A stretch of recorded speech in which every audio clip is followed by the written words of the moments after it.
Ya Ustaz, ya, bolehkah Ustaz menerangkan tanggungjawab seorang anak pula pada ibu? Sekarang kita ambil posisi diri kita sebagai seorang anak pada ibu, dan juga tanggungjawab hak seorang suami pada isterinya. Tapi ada kasih tips sikit Ustaz. Tips dia Ustaz, ramai remaja-remaja di sini, belia-belia di sini, ramai muslimah-muslimah di sini. Kasih tips pilih calon isteri. Boleh tuan-tuan ya? Tips pilih calon isteri sebelum kita memasuki alam rumah tangga. Persilakan Ustaz. A'udzu billahi minasyaitonir rajim. Bismillahirrahmanirrahim. Assalamu alaikum warahmatullahi wabarakatuh.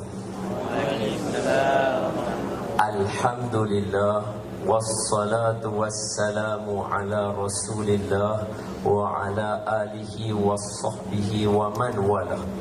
Ashhadu wa nashhadu an la ilaha illallah wahdahu la syarika lah, wa ashhadu anna sayyidana wa maulana wa habibana wa syafi'ana Muhammadan abduhu wa rasuluh.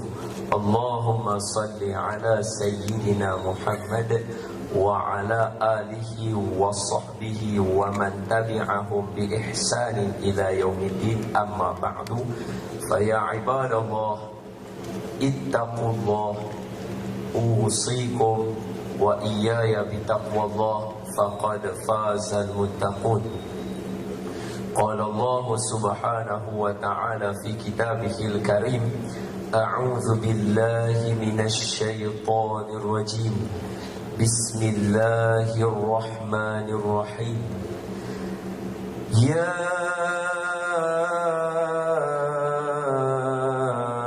ayyuhalladzina amanu taqullaha haqqa tuqatih wa la tamutunna illa wa antum muslimun. Sadaqallahul azim. Hai orang-orang yang beriman, bertakwalah kamu kepada Allah dengan sebenar-benar takwa, dan janganlah kamu mati melainkan kamu mati sebagai seorang Islam. Terima kasih Fadilatul Ustaz Tuan Moderator, Fadilatul Ustaz Kazim, Ayahanda Ustaz Kazim, dan juga Ayahanda Ustaz Harun. Ada sebarang salah silap kurang daripada saya, harap berikan teguran. Sebenarnya saya segan duduk depan ni, sebab rasa ramai lagi hak lebih dewasa daripada saya yang lebih layak cakap tajuk bab suami. Saya baru setahun jadi suami. Mana nak tahu nak jadi suami macam mana. Ni pun isteri saya mana ada dengan saya. Dia duduk kat Mesir tu. Dia doa lah, isteri saya dia mengandung bulan 1 ni boleh anak, insyaAllah. Doa lah bagi dia selamat.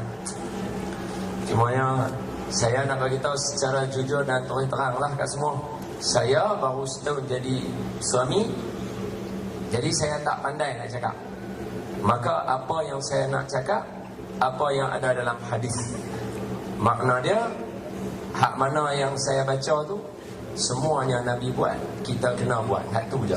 Kalau saya tak buat, saya tak berguna. Kalau tuan-tuan tak buat, tuan-tuan tak berguna. Sama aja kita. Okey? Boleh? Baik. Bila tanya tadi soalan, apa dia tanggungjawab seorang anak kepada seorang ibu? Izinkan saya sebut satu kisah. Kisah ni belum anak dengan ibu. Kisah ni seorang lelaki, dia nak buat haji. Bila dia pergi buat haji dekat Mekah tu, dia bawa lah duit banyak dengan dia. Duit yang dia bawa 1,000 dinar. 1,000 dinar kalau convert dengan duit Malaysia hari ni, 1 dinar 800 ringgit. Kalau 1,000 dinar, makna dia bawa bersama dengan dia 800 ribu. Jadi lelaki ni dia bawa duit tu pergilah dekat Mekah, 1,000 dinar. Masa di Mekah, bila dia nak buat kerja haji, jadi kerja haji ni bukanlah lama, 5 hari 6 hari saja. Tak bolehlah bawa duit banyak-banyak. Duit tu kena dah simpan rumah kawan dia. Jadi dia simpanlah dekat rumah kawan dia, yang terkenal dengan sifat baik, jujur dan amanah. Yang ni yang termaktub dalam kitab. Kitab ni dikeluarkan cerita dia dan diceritakan oleh Dr. Zulkifli Muhammad Al-Bakri, seorang alim di Malaysia. Masya Allah, tabarakallah, mudah-mudahan Allah panjangkan usia dia untuk menyampaikan kita ilmu. Lepas tu, bila lah bapi rumah kawan dia ni lah, Assalamualaikum, Waalaikumsalam, ni nak pergi buat kerja haji. Oh, dia kata, lepas tu nak minta tolong simpan duit boleh tak? Kawan dia kata, silalah, aku ni boleh lah tolong simpan duit. Dia kata, tolong simpan ni 1,000 dinar. Dia bagi kat kawan dia pun pergi buat haji. Habis selesai kerja haji 5 hari tu, dia pun balik. Bila dia balik-balik, dia pergi lah rumah kawan dia tak sah tu. Dia bagi salam, Assalamualaikum, anybody home? Bila dia tanya orang tu, lepas tu buka pintu, budak yang jawab, Waalaikumsalam, ya ada orang di rumah. Buka-buka tengok budak. Lepas tu dia tanya, lah abah mana? Budak tu kata, pakcik mai lah masuk dalam dulu. Bila jemput masuk duduk, dia kata, nak abang ni pakcik, dalam masa pakcik buat haji, abah meninggal. Pakcik ni dia kata, orang duit aku ni macam mana ni? 1,000 dinar, 800,000 ringgit ni. Ada tak pak hang abang apa-apa? Ribu-ribu ke? Satu-satu dia ada ni, kawasan ni jangan main ni. Ada tak di abang tu? Budak ni kata, tak ada pakcik oi, tak abang apa-apa. Ada tak dia kata, kawan aku ada bagi barang? Tak ada pakcik, abah tak cakap apa. Sampai sudah dia tanya anak kawan tu, anak dia tak tahu, isteri dia tak tahu, seluruh ahli keluarga dia tak tahu, duit tadi letak mana tak tahu. Okey, tak apa.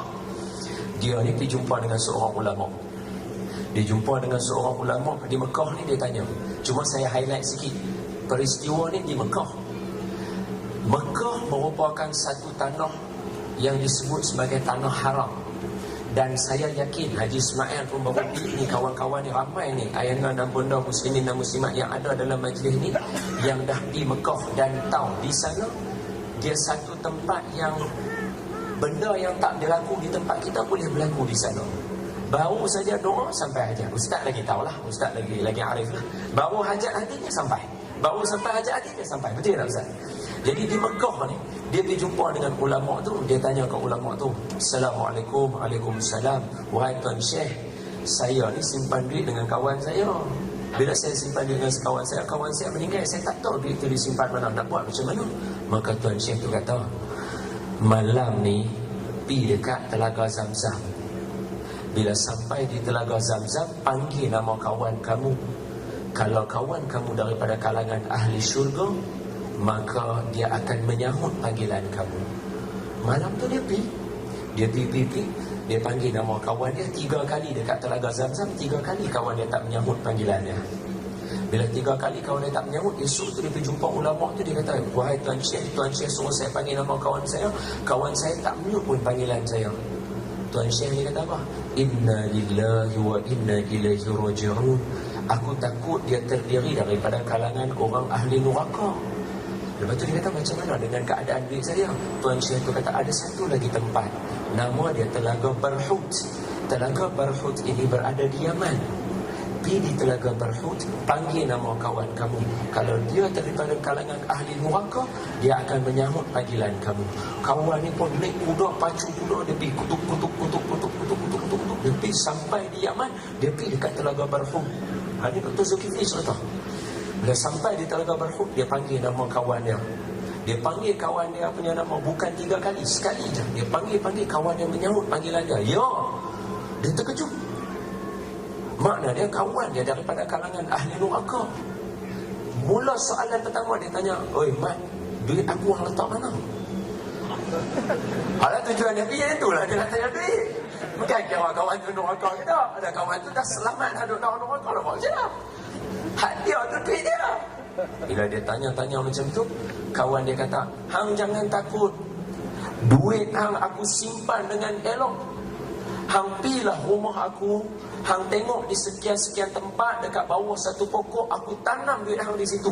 Isteri aku tak tahu, anak aku tak tahu, siapa pun tak tahu. Sebab apa? Duit yang banyak ini boleh menggelapkan mata. Siapa-siapa aja boleh buat lari duit hang ni. Jadi aku tak percaya dengan orang lain. Aku tanam duit tu, aku yang jaga duit tu untuk hang elok-elok. Maka timbul persoalan pada kawan dia. Dia amanah, dia jujur, dia baik. Tapi apa sebab dia masuk neraka? Sedangkan duit tadi dia boleh buat lari. Maka tanya kawan dia kepada hak kawan tu masuk neraka dia. Dia kata apa? Wahai sahabat, apa sebab yang menyebabkan hang masuk neraka sedangkan hang begitu amanah jaga duit aku? Dia tanya lagu tu. Apa jawab kawan dia? Tuan-tuan ingat tau, ni saya abang ni. Ini bukan anak dengan mak, bukan suami dengan isteri. Dengar elok. Dia kata, aku ada seorang adik perempuan. Adik perempuan aku miskin. Adik perempuan aku susah. Adik perempuan aku hidup dalam keperitan. Aku, dia kaya, dia baik. Aku tak pernah tanya khabar dia, tak pernah ambil tahu dan tolong dia. Dan yang ketiga yang paling saya terkejut sekali bila saya baca kitab tu dan saya dengar Dr. Zul Sinawi cerita, saya terkejut dengar apa dia. Yang ketiga, tadi yang pertama, aku tak pernah ambil tahu, tak pernah tanya. Yang kedua, tak pernah tolong. Yang ketiga, aku tak pernah ada rasa belas kasihan pada adik aku. Makna dia, dengan sebab tiga ni aku ditarik masuk dalam neraka. Hak perasaan duduk dalam hujung hati tu. Perasaan yang duduk dalam hujung hati pun Allah akan korek balik ke akhirat esok. Dia akan tanya soalan tu. Itu abang dengan adik perempuan. Abang dengan adik perempuan dalam Quran yang sebut ni paling banyak hanyalah berkaitan dengan membahagikan harta pusaka. Tapi mak dengan isteri dalam Quran menyebutkan berkaitan dengan benda yang kita kena tunaikan pada mereka. Makna dia, kalau sekelumit hati kita, kita rasa, mak ni menyusahkan lah. Oh, esok jawab kan. Saya saya. Sungguh. Hak ni cerita sungguh bukan. Kalau kata saya cerita, ni Dr. Zulkifli cerita. Hak orang alim di Malaysia ni. Tu. Saya baca hak ujung tu sebab apa? Tadi masa nak mai ni tadi tu, saya baca cerita ni tadi masa nak mai tadi, masa duduk lintas bawah ni, saya duduk kat atas tu, saya duduk tengok sian ada abang tu seorang pakai snoket dari warna kelabu, pakai baju warna kelabu, t-shirt dengan pendek tu, tengok berpeluh-peluh depan main jalan kaki. Saya duduk dalam kereta dengan Haji Ismail tadi, masa sambil duduk tengok tingkap, saya tanya kat Haji Ismail, Haji Ismail boleh tak saya jalan dengan orang lain juga masuk? Haji Ismail kata jangan Ustaz, Ustaz tak sampai. Oh ya dah betul. Saya sebab kita rasa belah kesian Allah, orang main nak main pula, bukannya ada kipas kat kita yang duduk dalam kereta pula ada kipas. Jadi perasaan belah tu sebenarnya kita kena ada, belas kasihan tu kita kena ada. Maka daripada cerita tadi tu, saya ambil cerita tu, saya nak cerita pada tuan-tuan, kata mak kita, tanggungjawab pertama sekali yang kita kena buat adalah kita kena berkawan dengan dia. Hari ini kita selalu suruh mak bapak jadi kawan pada anak-anak. Tapi dalam Quran Allah kata apa? وَصَاحِبُهُمَا فِي الدُّنْيَا مَعْرُوفًا. Tak sah Ustaz tu baca. وَإِنْ جَاهَدَاكَ عَلَىٰ أَنْ تُشْرِكَ بِمَا لَيْسَ لَكَ بِهِ عِلْمٌ فَلَا تُطِعْهُمَا وَصَاحِبْهُمَا فِي الدُّنْيَا مَعْرُوفًا. Itu ayat dia, Sadaqallahul Aliyul Azim. Kalau mak kita suruh buat jahat, iaitu mensyirikkan Allah, buat jahat ni mensyirikkan Allah, jangan taat pada dia, tapi berkawanlah dengan dia dengan kawan yang baik. Kalau mak suruh buat jahat, dan saya yakin dalam negara Singapura ni, termasuklah negara Malaysia, mana ada mak bapak suruh nak buat jahat? Mustahil lah tuan-tuan. Mustahil. Saya yang anak duduk dalam perut pun tidur sembang jadi macam orang gila lah. Adik buat apa? Ini apa ni? Halo. Orang tengok dia cakap apa ni? Telefon isteri dia tak ada. Lah ni kan canggih, ada iPad kan. Dia tak ada malam sehari gitu. Nak cerita lah kat dia apa jadi malam ni. FaceTime. Bila FaceTime tu, suruh dia ambil hak mikrofon. Ada dua, earphone ada dua. So satu hak dia, satu hak baby. So letak kat baby, Assalamualaikum, anak abadi buat apa ni? Lepas tu dia tenang. Jadi macam orang gila pula lah. Kalau hak duduk dalam perut pun kita jadi lagu tu. Hak keluar elok boleh duduk belajar sekolah, skor 5A lah, 4A lah, apa semua. Takkan mak kita nak suruh kita buat jahat? Mustahil lah. Mak kita pun pergi sekolah lah. Betul tak? Maka kalaulah mak kita suruh buat jahat, dalam Quran kata pun kena buat kawan. Hak yang tak suruh buat jahat, kita kena kancing dengan dia, kena kawan baik. Ambil tanya dia. Saya bila cerita ni saya rasa bersalah. Pasal apa? Saya, isteri saya tak ada kat Malaysia. Jadi saya dengan mak mentua saya tak apa nak. Biasa simak, malu sikit lah. Tak biasa kan, bila telefon tu rasa macam nak cepat-cepat letak lah. Segan. Kalau mak mentua main rumah tu jadi saya tak hati nak duduk pula dah. Rasa macam, aman dah nak duduk. Semua mana yang sesuai. Dia tak biasa sebab isteri tak ada. Jadi bila saya bercerita ni, saya rasa kadang-kadang bersalah. Sebab hari tu adik saya menikah, minggu lepas, hari Sabtu, mak mentua saya dengan ayah mentua saya main.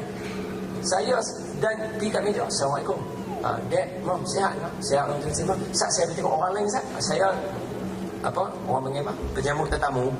Pakai dengan tie lah betul tu. Lepas suruh dia penyambut tamu. Duduk pergi sambut tamu. Dan singgah lah betul kan. Lepas tu dah balik saya, tak tahu. Dia rasa bersalah. Sebab apa? Mak bapak mentua pun kita kena jaga. Ya. Jadi saya nak sebut kata apa? Bab anak dengan mak ni, tang mana, bumi mana tak ditimpa hujan. Semua kita ada. Dalam keluarga siapa? Sini, Singapura ada tak cerita? Tengok ada cerita Mistress Hermanas. Ada kat sini. Bawang merah, bawang putih. Ada bawang merah, bawang putih lah. Dalam kehidupan siapa yang tak ada bawang merah, bawang putih? Dalam keluarga siapa yang tak ada makcik mulut celupang? Saya cakap boleh. In whose family don't have auntie celupang? Dalam keluarga siapa yang tak ada pakcik kusuk hati? Tak, saya tanya Tuhan terang. Pasal saya abang, dalam keluarga saya pun tak terlepas benda tu. Confirm mesti ada. Maknanya dalam terbium ni semua kita ni semua sama. Sebab tu Nabi, masuk yang kedua lah, tanggungjawab pada isteri. Sebab tu Nabi bila dia ajak kita, dia tak ajak macam mana cara nak hidup di zaman dia. Baginda Nabi kita sallallahu alaihi wasallam tak pernah ajak pun kita hidup macam mana hidup zaman Nabi. Tak. Nabi ajak kita hidup di sepanjang zaman. Semua hadis Nabi, semua Nabi bagi semuanya untuk hidup di sepanjang zaman. Okey, contoh saya jawab soalan nombor 3 tadi. Contohnya, contoh pilih calon isteri. Nabi letak dah. Kawinlah isteri kamu, tungkahul mar'ah li arba'. Kawin orang perempuan kerana 4. Pertama, li jamaliha, kerana cantik dia. Nabi habaq nak cantik lagu mana? Tak. Nabi bagi subjektif. Sebab apa? Sebab the beauty is on the eye of the beholder. Apa yang aku saya tak tahu betul. Apa yang ini aku tak tahu. Sebab beauty itu dia duduk kat mata kita. Ada orang dia tengok perempuan kulit warna putih kebu, dia kata lawa. Dia tanya orang lain, orang lain kata tak lawa, aku okey lah. Hak yang kawan kata tak okey ni pula, dia tengok jenis kulit lagu macam siapa tu? Hak ni sikit Beyonce. Sebut je lah, tak kenal pun. Kenal memang. Dia tengok hak lagu Beyonce tu, dia kata lawanya. Hak kawan yang seorang ni tak ada apa pun, kawan ni kulit gelap apa baik cewek kulit. Sebab apa? Putih tu sepanjang zaman ada orang kata lawa, ada orang kata tak. Hak kulit gelap pun sepanjang zaman ada kata lawa, ada kata tak. Sebab tu Nabi kata kahwin orang perempuan kerana cantik. Yang penting dia cantik di mata kita. Kita tengok dia, kita syok. Mesti. Sebab tu dia tak boleh pukul isteri kat muka. Macam tu isteri tak boleh duk bagi lutut naik muka suami. Dia buat macam kawan tu, bagi lutut kalau berdarah hidung orang tak boleh. Takat terkejut dalam tidur tu, bila terkejut mimpi tu takat tendang jatuh kaki kiri. Dia mengelupuk kadang-kadang malam kan, dia mimpi kita tersentuh perut dia apa-apa, dia bagi sekali tu jatuh kaki. Hak tu tak apa pasal kena perut, hak muka jangan. Pasal apa? Cantik tu penting. Tapi tak, tengok kata Allah Ta'ala. Semua empat-empat ada mata, semua empat-empat ada satu hidung, semua empat-empat ada mulut. Tapi ubah sikit jadi lagu muka Ustaz Harun, ubah sikit jadi lagu muka Ustaz Kazim, ubah sikit jadi lagu macam Tuan Moderator, ubah sikit jadi macam muka saya, ubah tak mana pun tak tahu. Tapi yang penting ada rupa dia. Jadi Nabi bagi tahu kata, kahwin orang perempuan kerana cantik dia. Mesti kena. Tapi cantik pulang, serah masing-masing. Dia tak ada kata, apa nikah dengan orang apa nama rambut pendek, apa orang perempuan kena rambut panjang. Dah dia suka rambut pendek. Tak apa, saya cakap tu je lah, boleh suka. Lanjutkan budak-budak ramai. Nak bagi contoh advance tak boleh. Kalau saya kecil mata tu tuan faham lah. Lepas tu kahwin orang perempuan. Jadi saya titik di situ. Kahwin orang perempuan tadi ada 4. Kerana cantik, kerana keturunan. Nabi kata kerana keturunan. Walaupun dalam hadis Nabi kata kahwinlah dengan orang perempuan yang boleh bagi zuriat banyak, tapi Nabi tak menafikan untuk kahwin dengan orang perempuan yang zuriat sikit. Tak ada masalah. Pilih kat kita, terserah. Pilih. Kahwin mana-mana. Yang ketiga, kahwinlah dengan orang perempuan yang mana apa? Yang ada harta. Apa dia? Kerana harta dia. Kerana dia ada harta. Tapi Nabi tak kata yang banyak harta itulah bagus. Tak. Nabi kata ada harta. Makna dia kalau sesama contoh student nak kahwin, dia tak ada harta. Harta dia ada sikit. Dia ada contohnya pencil box aja ke. Dia ada apa beg sandang aja ke. Tak apa. Benda tu harta dia, kurang-kurang dia ada. Kahwin kalau kita selesa, sila. Dan yang keempat Nabi kata kahwinlah dengan agama. Tapi yang ni pelik. Hak nombor 4 dia tak buat macam 3 ni. Dia bagi explanation.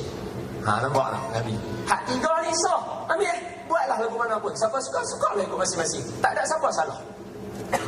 Tapi yang 4 taribat siadak. Ambillah yang agama, kamu akan senang.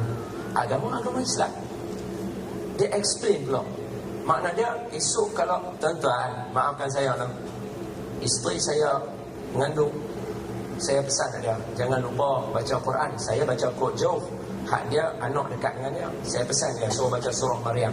Tapi sebelum dia pergi Mesir nak pergi duduk seorang-seorang tu, dan sehingga sampai sekarang lah, setiap kali baca surah Maryam tu saya dengar baca dan berbetul bacaan lagi. Berbetul bacaan lagi. Pasal apa? Ni nak bagi anak dengar. Kita nak baca, kita tuan nak masuk, kena ada kunci, nak buka kereta. Gigi kunci semua mana sama. Kalau silap masuk gigi dia, tak buka kereta.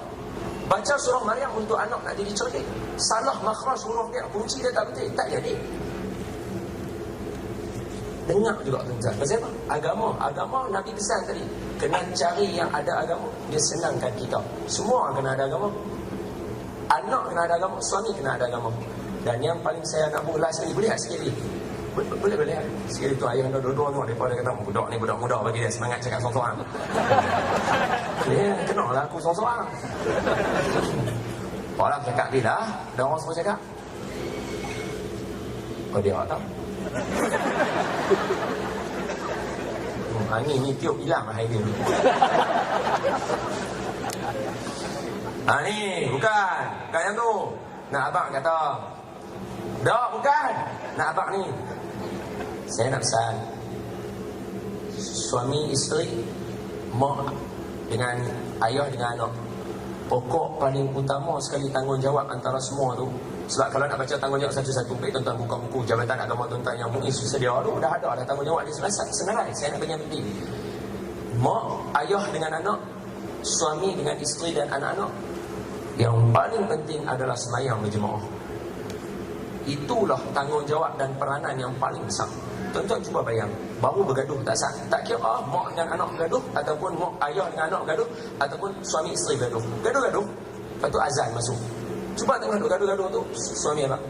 Yang stop kan, saya azan sana. Masuk waktu, dia pun azan. Agak-agak lepas dia bagi la ilaha illallah Allahumma rabbah zidna wa kita baca sampai habis, amin, isteri dia sambung. Tu dia dah.